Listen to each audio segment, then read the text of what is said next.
So, what's going on, everybody? We are currently in the middle of a pandemic, and my 86 is in quarantine. So, how do you make YouTube videos? I don't actually know, because I had this whole big series planned with the 86, but yeah, nothing is happening at the moment. There is stuff happening behind the scenes. My good friend Paul Green at ProFit Kits is actually slowly working on the car while he can.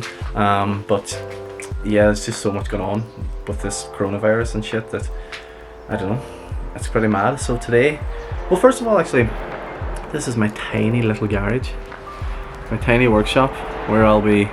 You usually see the outside of it, but today, yeah, I'm going to be working on here hopefully if all goes well, because I'm working on my wife's car. I'm actually going to try something I've never really done before, which is, well, I have done kind of, but I'm going to repair a part of the bumper with random paint that I have bought for a touch-up, like stone chip. I'll see if I have enough, which or whatever.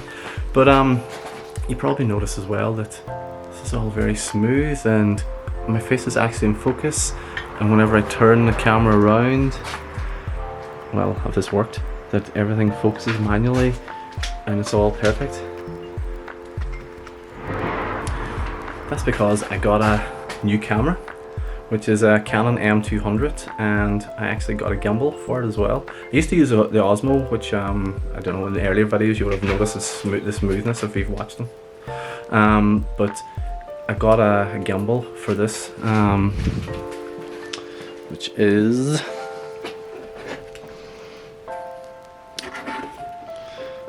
the Crane M2, which is, I don't even know how to pronounce this. Shaun? I don't know, whatever. But yeah, it's pretty badass. It's for mirrorless cameras, and you can also use it for, see this focus, brilliant. You can also use it for mobile phones, and yeah, mobile phones. But, so yeah, smartphones, things like that. So yeah, I don't know what I'm going to do today. I haven't even planned the video. I just thought I would lift the camera, and since this is the first time I've been filming on this M200, and see where it goes. Cue the time lapse.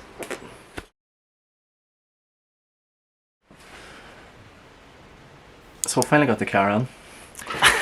What a nightmare. The joys of a very small garage. But sure, what? At least it's a space I can work in. So, I'll let you see the damage. Oh god, just realised this is... Let me get it off this tripod first. Okay, in case you don't know, I actually don't even know if I've ever put this in a video. I think I filmed the video, but it never actually made it out. But this is my wife's 2011 Honda CRZ, and it's got some cool ass Japanese wheels that flip. It's lowered in some e-back wheels, or e-back springs, sorry, and yeah, it's a pretty badass car, to be honest. I'm just getting this gimbal. I'm actually such a novice at this gimbal, I don't even know how to work it, but I'm loving how smooth it is. But this is the problem right here. So yeah, I've got a bit of work ahead of me. I think I'm going to be good, because of the line underneath. It's like I can blend it in pretty well. As I said, I've never really done this before. I've done it before in a solid colour, but I didn't do it very well. So, but I know what I did wrong, so I'm thinking to myself, if I just blend this a little bit better, spend a little bit more time in preparation, as Martin Coyle taught me, and should be good. Famous last words.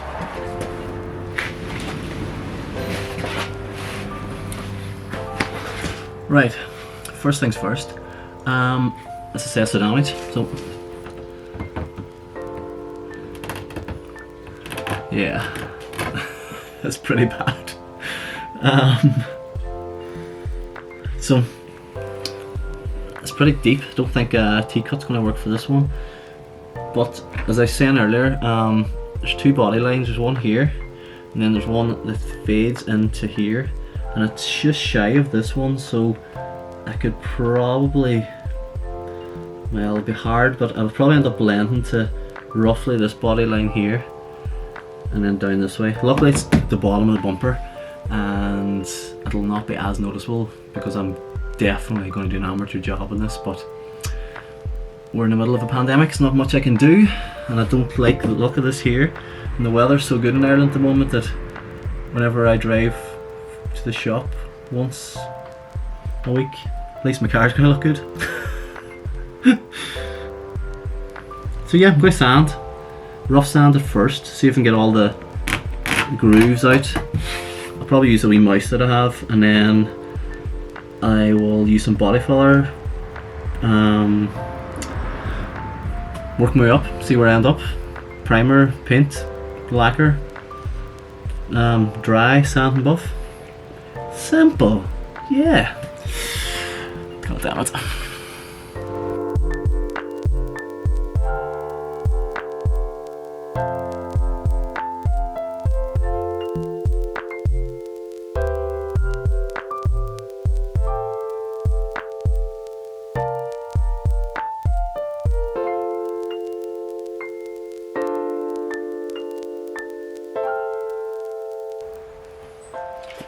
So I've got a random row of assorted random Halfords crap sandpaper.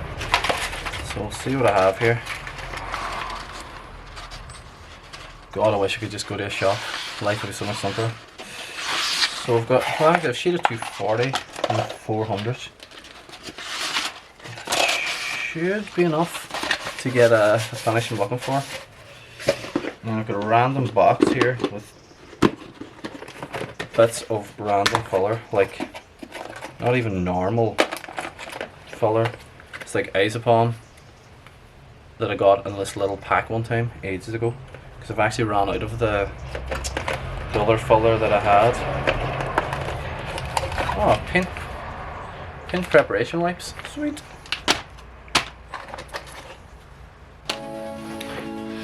Everybody knows how to mix filler, but sure, whatever.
So sanded it back now with 240.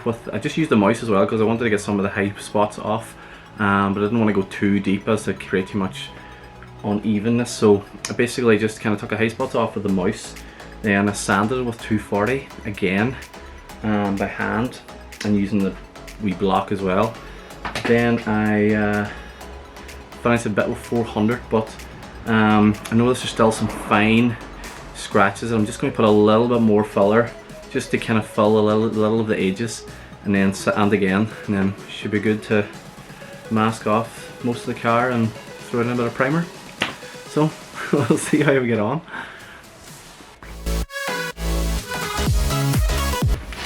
So this is dried up now.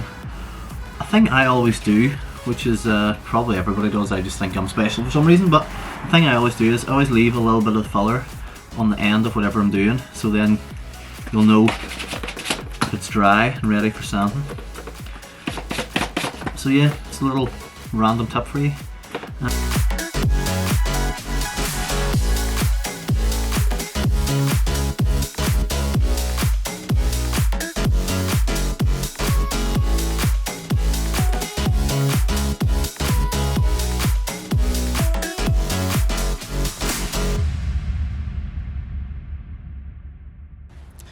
So here's the aftermath. It doesn't look like it in camera because of the way it is, but it's perfectly smooth. There's no overlaps, there's no hard edges. Actually, there's a wee bit of one there, I'll just have to go over it again. But yeah, this is ready for primer. And so what I'll do is I'll give it a wipe down, and then I'll put some primer on it, and then probably sand it again, or at least the primer will let me see if I need to sand it again, and we can go from there. So this is hilarious. I don't have any mixing cups, but as I said, so I'm going to use a pot noodle for the primer and some Greek yogurt pots for the paint. This is definitely a pandemic DIY. Basically what you got lying around because you can't buy shit.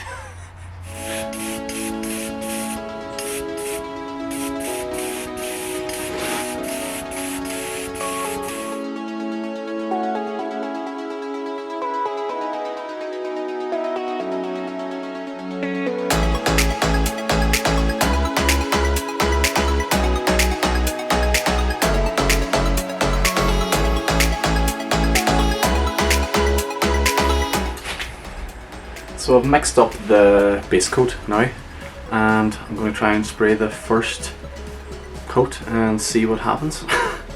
I haven't got much paint, so I really have only got this go, maybe 3 coats worth on that little area, so we'll see how we fare.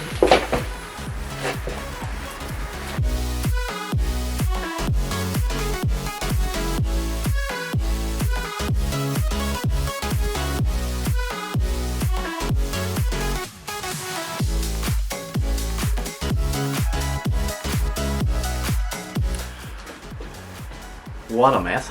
No, I'm joking.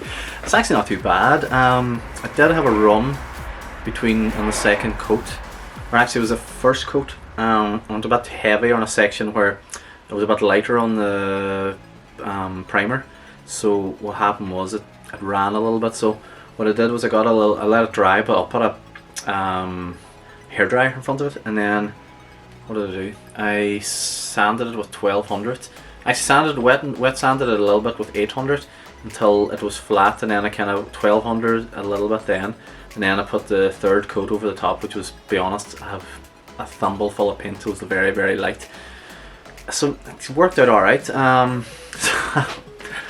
Thing is now, it's the lacquer process, and I don't know what to do. I don't know if I trust the gun for lacquer because it's a very sporadic gun. It's like it was a touch-up gun, so I don't know how good the lacquer will go on. I'll have to sand it anyway and buff it, so we'll see. But I have a spray can there of Halford stuff I've used before, so I might try the spray can first because at least I guarantee the consistency and how it's going to spray will be, you know what I mean. So I could ruin the whole thing after a full day's work, but sure, well, half a day's work, but we'll see.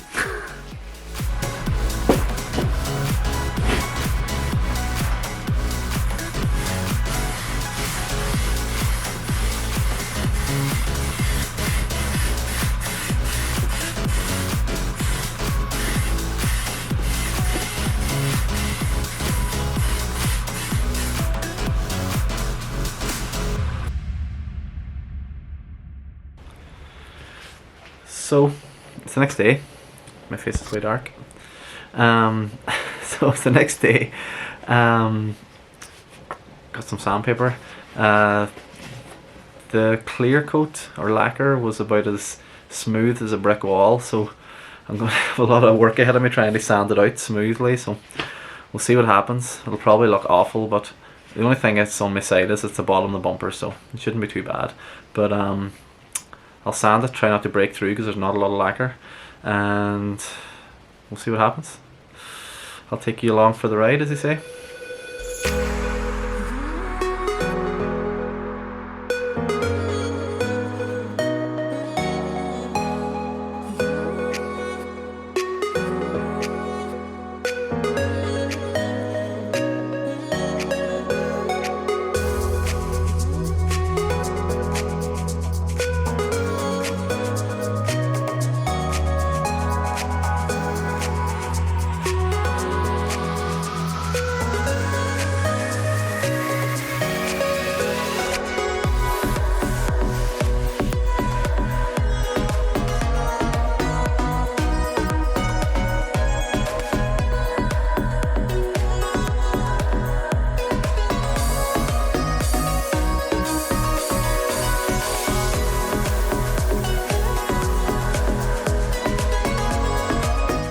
Right, I think I'm done.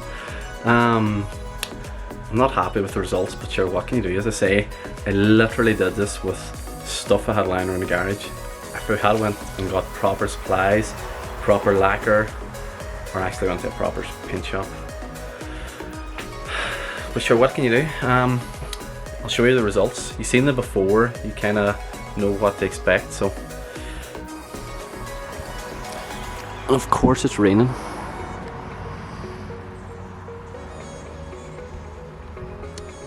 It's not the worst thing in the world, but it's not the best either. But from a distance, or from, well, not even up close, is still not even too bad, but it's better than the black plastic scrapes and like deep gouges and things like that there. So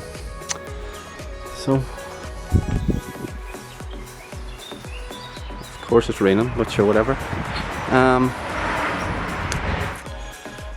So that was it. That was a video on how to destroy a pair of white bumper with crap from your garage during a pandemic. But yeah, so just a fun wee video, just for something to film since there's nothing much you can do. My car's in quarantine. Hopefully in the next few weeks, months, I'll have more GT86 content, because I had this giant build, like probably the biggest build Ireland has seen in an 86, planned, but still going ahead, don't get me wrong, but we'll see. So thanks for watching. Like, subscribe, all the usual crap, and me and my brand new camera and gimbal will see you soon.